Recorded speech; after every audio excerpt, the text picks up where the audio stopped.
வாழ்க்கையில் சில சந்தர்ப்பங்களில் நாம் சில அவமானங்களை சந்திச்சே தீர வேண்டியிருக்கு.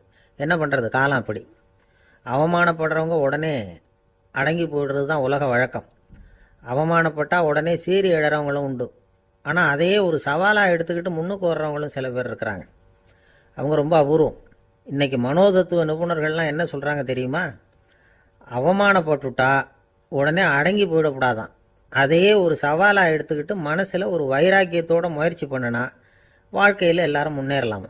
அவமானங்கிறத நாம் வைராக்கியமாக மாற்றிக்கணும். அதுதான் வெற்றிக்கு வழி. ராமர் இந்த பூமியில் பிறந்ததே ஒரு வைராக்கியத்தினால தான் சார் அப்படின்னார் ஒருத்தர்.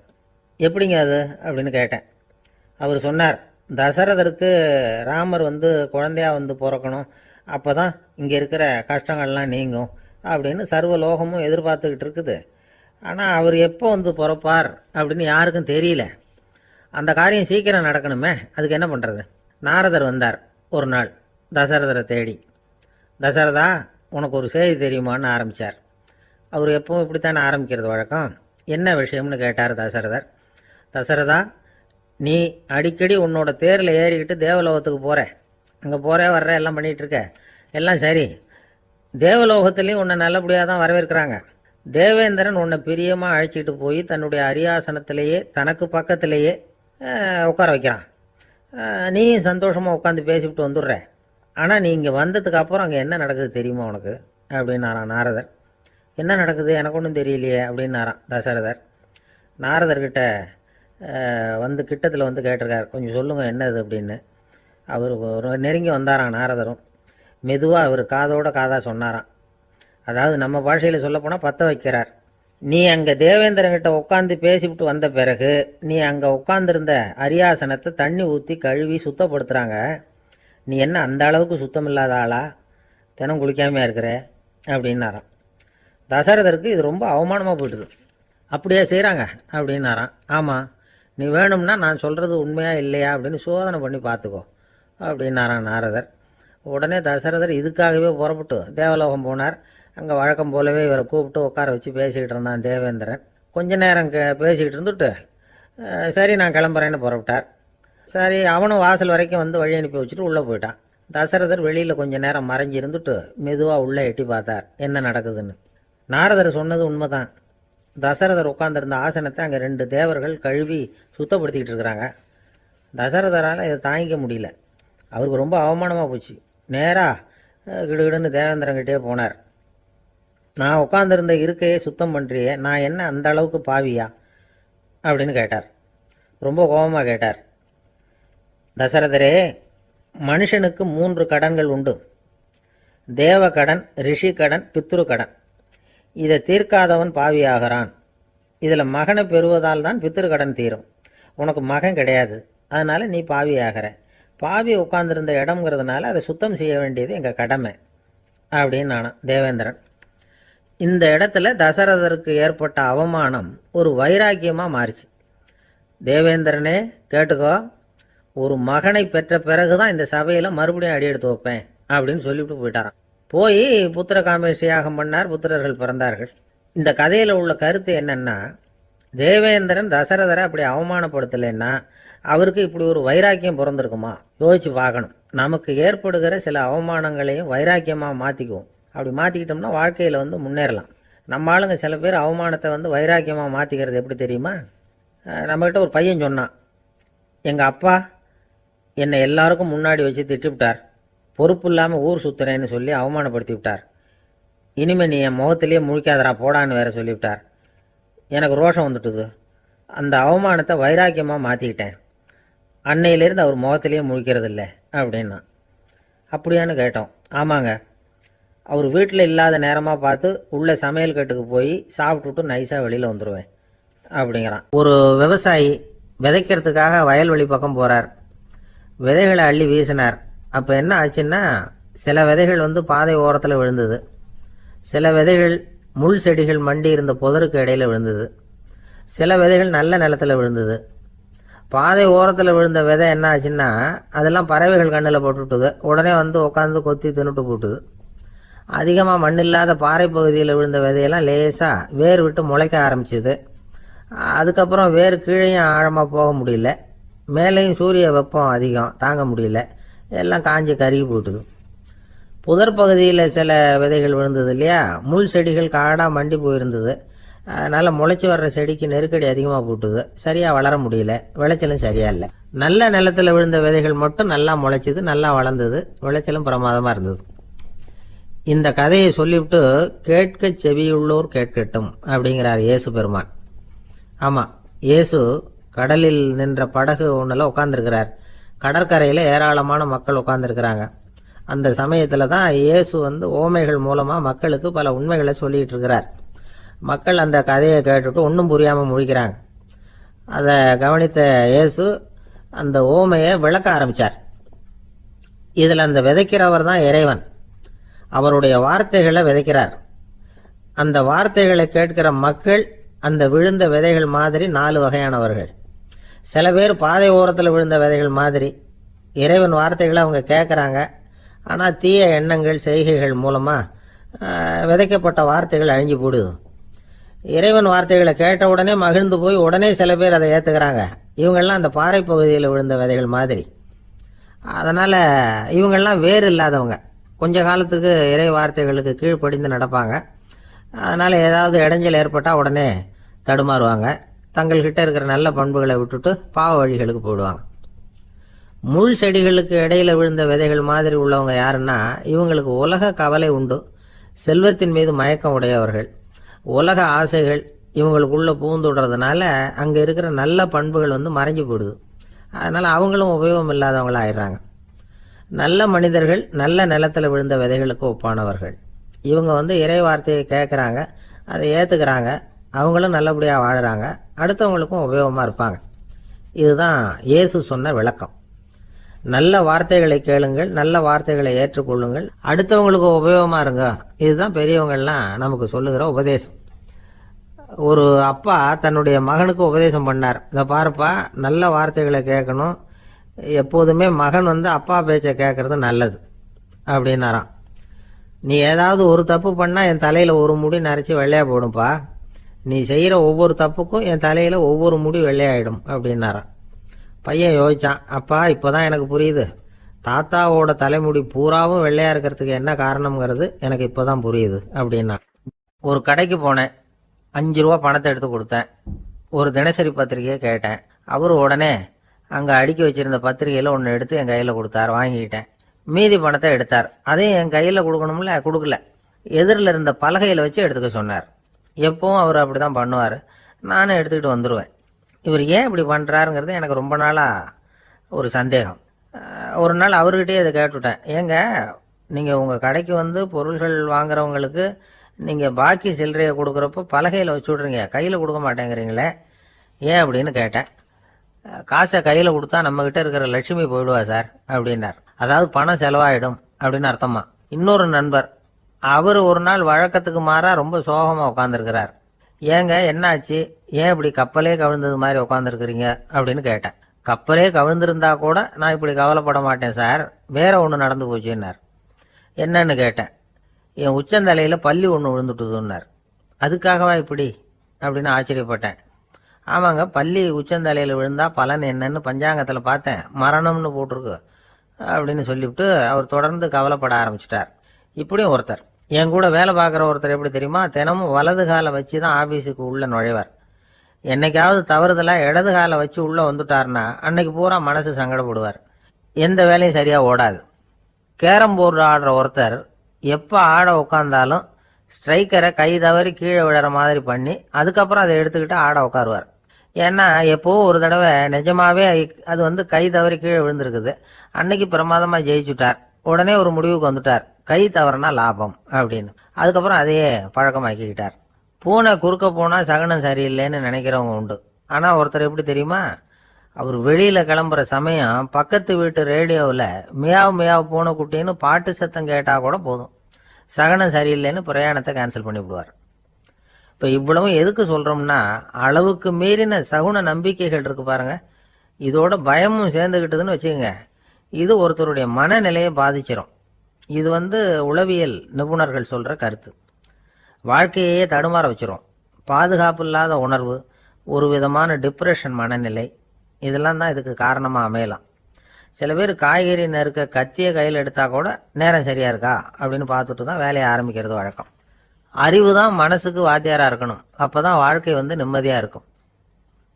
அறிவு மனசு சொல்கிறபடியெல்லாம் கேட்க ஆரம்பிச்சுட்டுதுன்னா இடைஞ்சல் தான். ஒருத்தருக்கு 7ஆம் நம்பர் தான் ராசியான நம்பரான். 7ஆம் தேதி தான் எந்த காரியத்தையும் ஆரம்பிப்பாராம். 7 எழுத்து வர்றது மாதிரி பேரை மாற்றி வச்சுக்கிட்டார். 7 மணிக்கு தான் தினமும் எழுந்திருப்பார். 7ஆம் நம்பர் வீட்டில் தான் குடியிருக்கார். கல்யாணம் கூட 7ஆம் தேதி தான் பண்ணிக்கிட்டார். அவர் ஒரு நாள் குதிரை பந்தயத்துக்கு போனாராம். குதிரையோட பேரையெல்லாம் பார்த்தார். ஒரு குதிரையோட பேர் 7 எழுத்தில் அமைஞ்சிருந்தது. 7 தானே இவருக்கு அதிர்ஷ்ட நம்பர். அதனால் உடனே அது பேரில் பணத்தை கட்டினார். பந்தயம் நடந்தது. என்ன சார் ஆச்சுன்னு கேட்டாங்க. நான் பணம் கட்டின அந்த என்னோட குதிரை 7ஆவதாக சேர்ந்தது சார் அப்படின்னாராம் சோகமா. ஜவஹர்லால் நேரு பிரதமராக இருந்த சமயம் அவர் ஒரு தடவை சென்னைக்கு வந்திருக்கிறார். இங்கே சில முக்கிய நிகழ்ச்சிகளில் கலந்துக்கிறதுக்காக வந்திருந்தார். ஆளுநர் மாளிகையில் ஒரு நாள் ராத்திரி தங்கி மறுநாள் புதுடெல்லி புறப்படுறதாக ஏற்பாடு. நிகழ்ச்சியிலெல்லாம் முடிச்சுக்கிட்டு ஆளுநர் மாளிகையில் தங்கி இருக்கிறார். அன்றைக்கு இரவு படிக்கிறதுக்கு ஒரு முக்கியமான புத்தகம் அவருக்கு தேவைப்பட்டது. அந்த சமயத்தில் உலக அளவில் ஒரு முக்கியமான பொருளாதாரம் சம்பந்தமான ஒரு புத்தகம் வெளியாகி இருக்கிற விஷயம் அவருக்கு தெரியும். அந்த புத்தகம் மெட்ராஸுக்கு வந்திருக்குமா, அது இங்கே கிடைக்குமா அப்படின்னு விசாரிச்சிருக்கிறார் நேருஜி. அவர் இப்படி கேட்ட உடனே அங்கே இருந்தவங்கெல்லாம் ரொம்ப பரபரப்பாக செயல்பட ஆரம்பிச்சுட்டாங்க. முக்கியமான இடங்கள்ல எல்லாம் விசாரிச்சிருக்கிறாங்க அந்த புத்தகம் உங்ககிட்ட இருக்கான்னு. சென்னையில் உள்ள கன்னிமாரா நூல் நிலையத்துக்கு எப்படியும் அந்த புத்தகம் வந்திருக்கணும் அப்படின்னு ஒரு நம்பிக்கை. அங்கே விசாரித்தாங்க.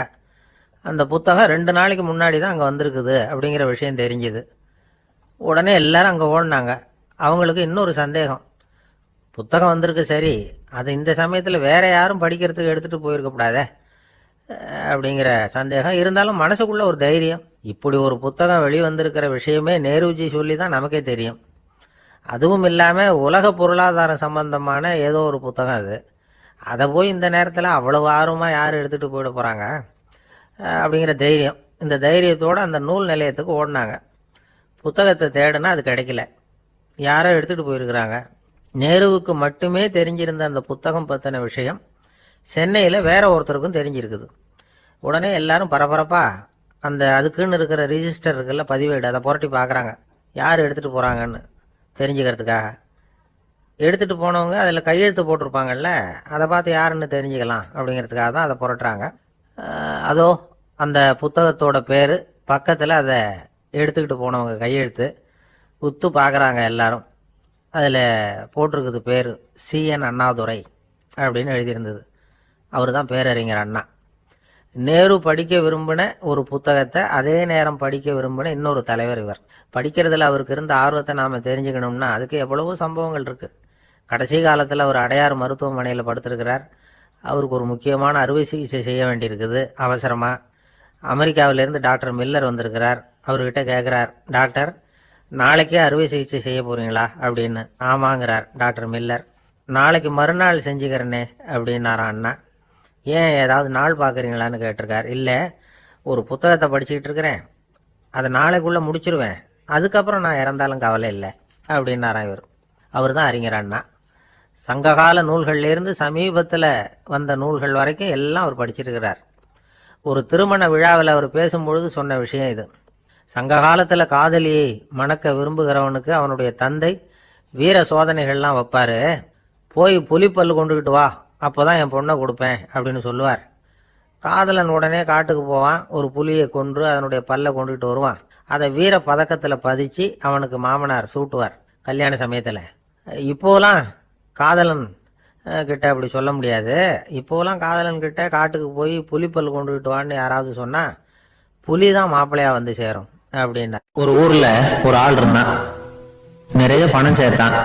அவனுக்கு சம்பாதிக்க தெரியுமே தவிர செலவு பண்ண தெரியாது. மகா கஞ்சன். காசை கையில் எடுக்கவே மாட்டான்.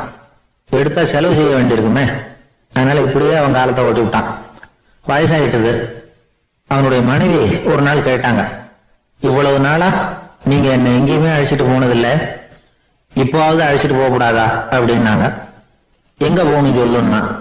காசிக்கு போகணும், கங்கையில குளிக்கணும்னாங்க. இவன் பார்த்தான், இதுக்கு ஏன் அவ்வளவு தூரம் செலவு பண்ணிட்டு போகணும், நம்ம ஊர் ஆத்திலேயே குளிக்கலாமே, இதுவும் புண்ணிய நதி தான், இங்க குளிச்சா அங்க குளிச்ச பலன் கிடைச்சிரும் அப்படின்னா. சரின்னு 2 பேரும் ஆத்தங்கரைக்கு போனாங்க.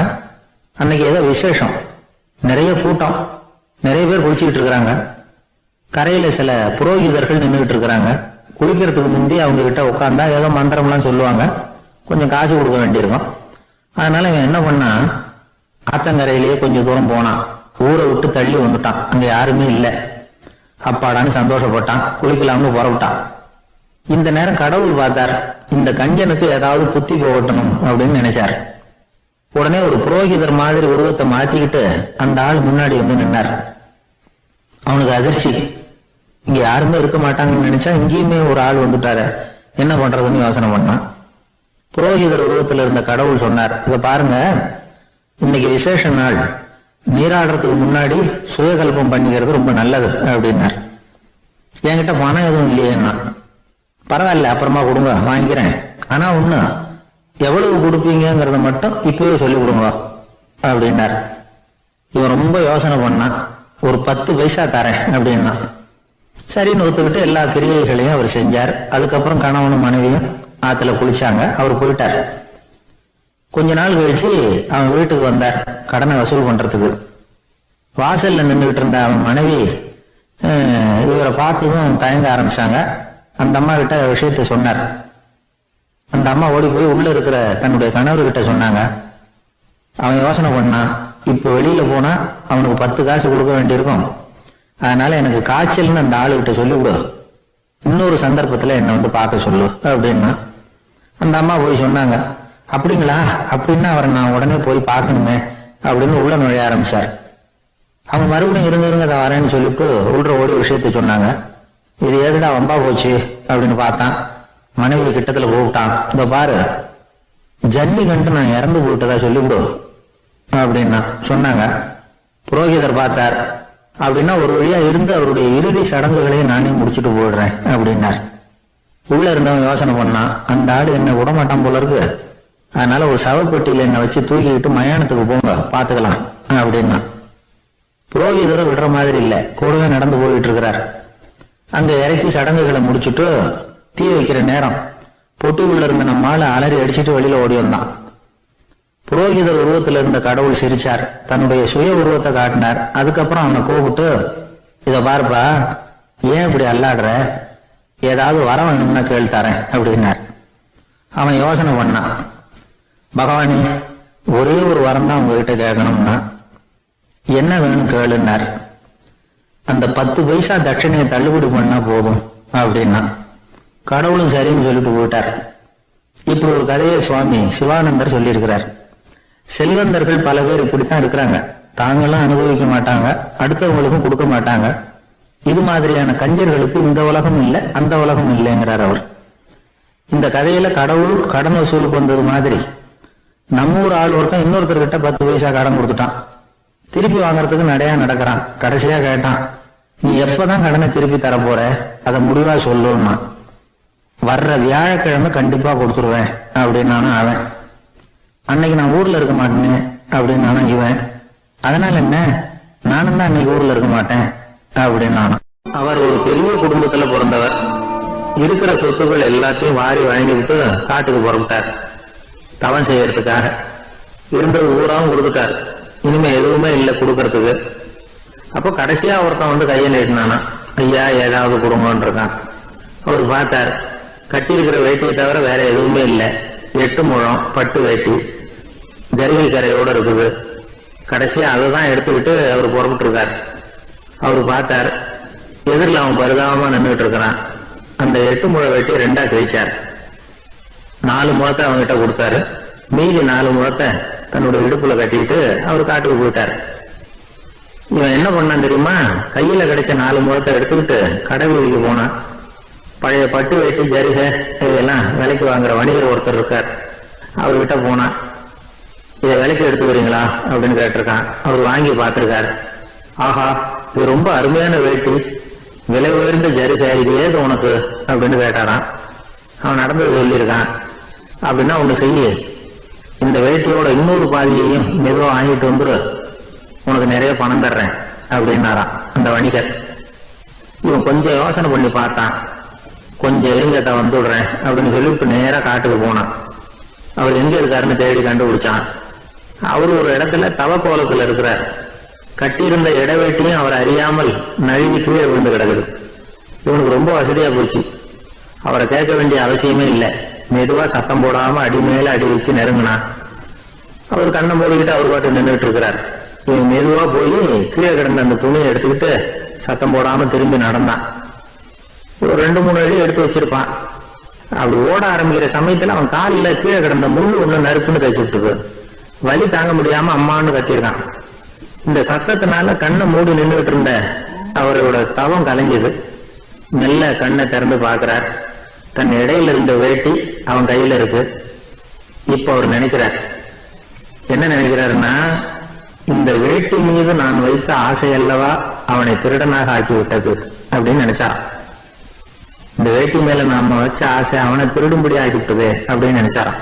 இது எப்பேற்பட்ட மனநிலை அப்படிங்கறத கொஞ்சம் யோசனை பண்ணி பாருங்க. தான் ஒரு பொருள் மேல வச்ச பற்று இன்னொரு மனிதன் திருடனாக ஆகிறதுக்கு காரணமாயிட்டதுன்னு நினைக்கிறார். அப்படி நினைச்ச அந்த பெரியவர் யார் தெரியுமா? அவர் தான் மகாவீரர். இழந்துட்டேங்கிறிய, நீ என்னத்தை கொண்டுகிட்டு வந்த எங்க இழந்துடுறதுக்கு? நீ என்னத்தை உண்டாக்குன இது அழிஞ்சுட்டுன்னு சொல்றதுக்கு? இதுதான் அவருடைய சிந்தனை. இன்றைக்கு நம்ம சிந்தனை எல்லாம் வேற மாதிரி இருக்குது. ஒருத்தன் நடுத்தருவில் உட்காந்து அழுதுகிட்டு இருந்தான். அந்த வழியா வந்தவர் ஒருத்தர், ஏன்பா அழறேன்னு கேட்டாராம். 5 ரூபா சார், இந்த இடத்துல விழுந்துட்டுது, ரொம்ப நேரமா தேடுறேன், கிடைக்காது போல இருக்கு அப்படின்னு சொல்லிட்டு அழறான். எப்ப தொலைஞ்சதுன்னு கேட்டாராம் அவரு. அது எனக்கு தெரியாது சார், பணத்தை தொலைச்சவன் தேடி பார்த்துட்டு போயிட்டான், நான் அவனுக்கு பின்னாடி தேட வந்தவன் அப்படின்னு நானா. இவன் ஒரு ராஜா இருந்தார். நாடு பூராவும் நிறைய மரங்களை நட்டு வளர்க்கணுங்கிறது அவரோட ஆசை. தானே அதுக்கு முன்மாதிரியா இருக்கணும்னு நினைச்சார். அரண்மனையை சுத்தி மரங்களை நட்டு வளர்த்தார். இதை பார்த்துட்டு ஜனங்களும் அவங்கவுங்க வீட்டை சுத்தி மரக்கன்றுகளை நட்டு வளர்த்தாங்க. கொஞ்ச காலத்துல ஊரு பூரா பசுமையா மாறிச்சு. எல்லாருக்கும் சந்தோஷமா இருந்தது. இது ஒரு பக்கம் இருக்கட்டும். இப்ப நான் சொல்ல போற கதை வேற. அதாவது அந்த ராஜா ஒரு நாள் தன்னுடைய அரண்மனைய சுத்தி இருக்கிற விதவிதமான மரங்களை எல்லாம் போய் பார்த்தார். எப்படி இருக்கிறீங்க அப்படின்னு ஒவ்வொரு மரத்துக்கிட்டையும் விசாரிச்சாராம். எந்த மரமும் சந்தோஷமா இருக்கிறதா தெரியல. அது அதுக்கும் மனசுல ஒரு குறை. முதல்ல ஆலமரத்துக்கிட்ட போனார். அது சொல்லிச்சு, மண்ணா நான் நல்லா பெருசா வளர்ந்துருக்கிறேன், அடர்த்தியா இருக்கிறேன், கிளையெல்லாம் 4 பக்கமும் நல்லா படர்ந்துதான் இருக்குது, இருந்தாலும் எந்த பிரயோஜனமும் இருக்கிறதா தெரியல எனக்கு. என்னுடைய பழம்லாம் ரொம்ப சின்னதா இருக்குது, என் கண்ணுக்கு சரியா புறப்பட மாட்டேங்குது. நான் இருக்கிற சைஸுக்கு என்னுடைய கிளையில இருக்கிற பழம்லாம் எவ்வளவு பெருசா இருக்கணும், அது இத்தினூண்டு இருக்கிறது எனக்கு பெரிய அவமானமா இருக்கு. இப்படி இங்க நின்றுகிட்டு இருக்கிறது ரொம்ப கூச்சமா இருக்கு. ஒரு நல்ல புயல் வந்ததுன்னா பேசாம சாஞ்சி விடலாமான்னு பாக்குறேன் அப்படின்னு புலம்புது ஆலமரம். சரி இருக்கட்டும்னு நினைச்சுக்கிட்டு ராஜா அடுத்தபடியா ஒரு அத்தி மரத்துக்கிட்ட போனார். அதுவும் புலம்ப ஆரம்பிச்சுட்டுது.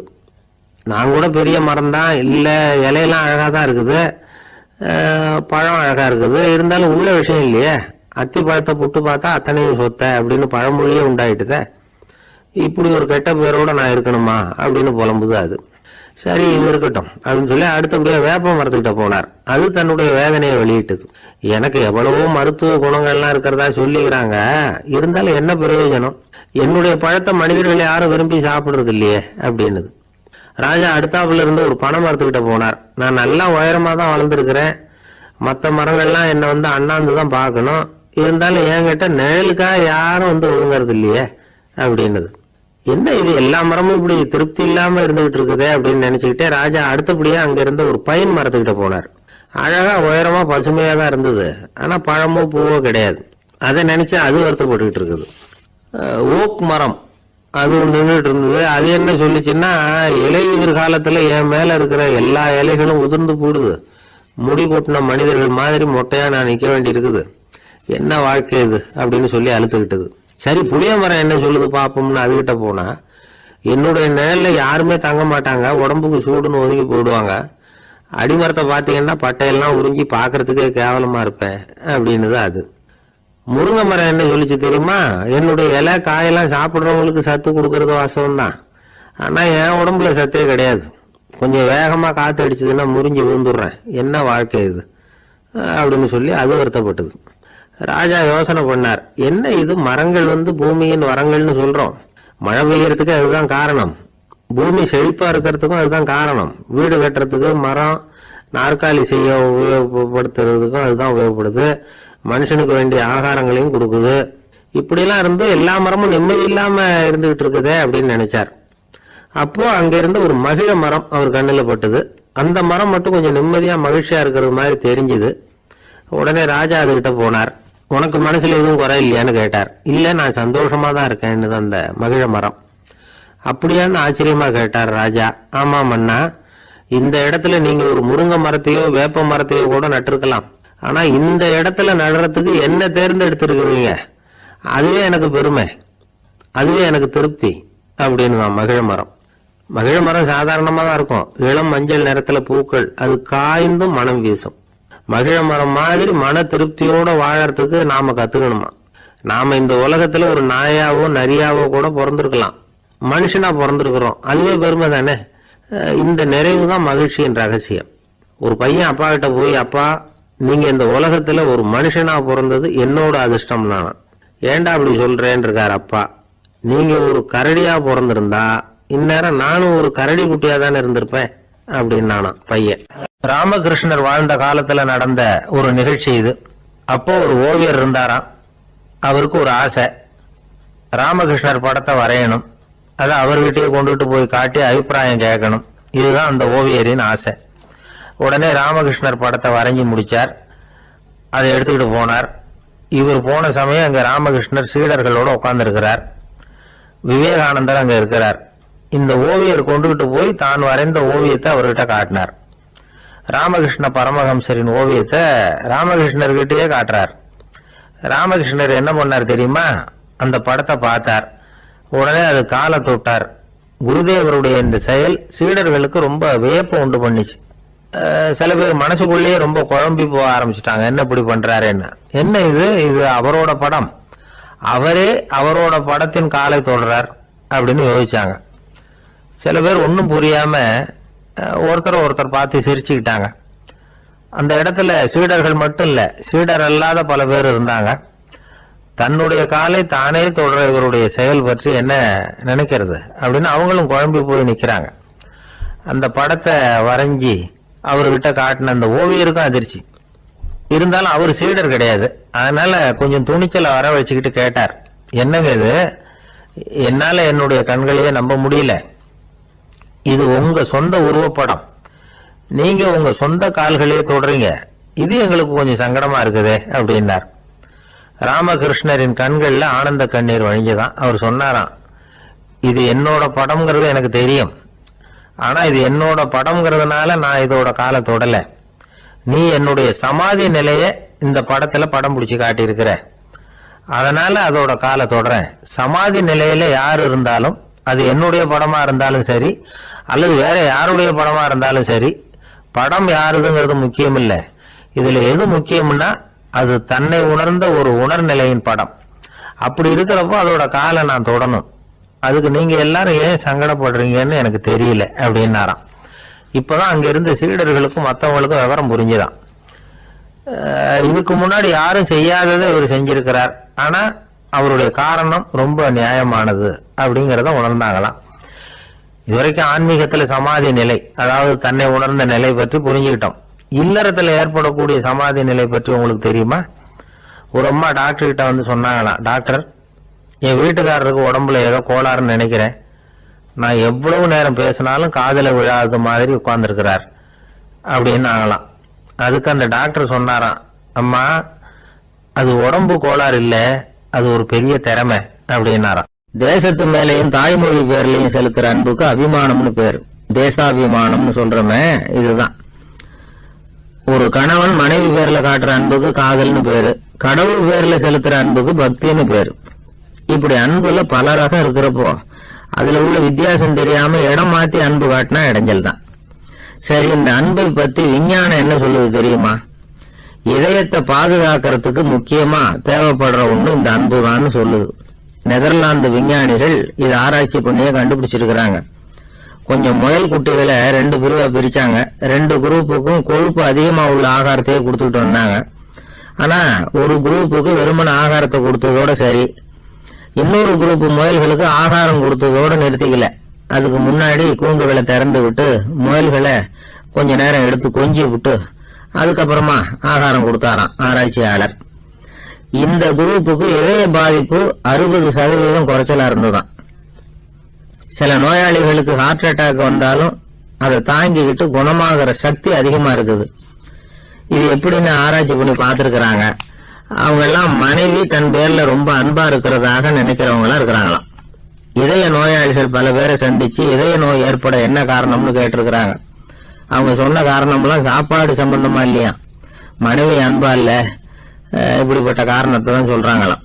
அதனால இதயத்தை பாதுகாக்கணும்னு நினைக்கிறவங்க அடுத்தவங்க அன்பா இருக்கிறது மாதிரி பாத்துக்கோங்க, அதுதான் முக்கியம். ஒருத்தர் முகம் பூரா பிளாஸ்டரி போட்டுட்டு வந்தார், ரொம்ப கோபமா. என்னங்க ஆச்சுன்னு விசாரிச்சேன். எல்லாம் உங்களாலதான் சார்னார். விவரமா சொல்லுங்களேன்னு.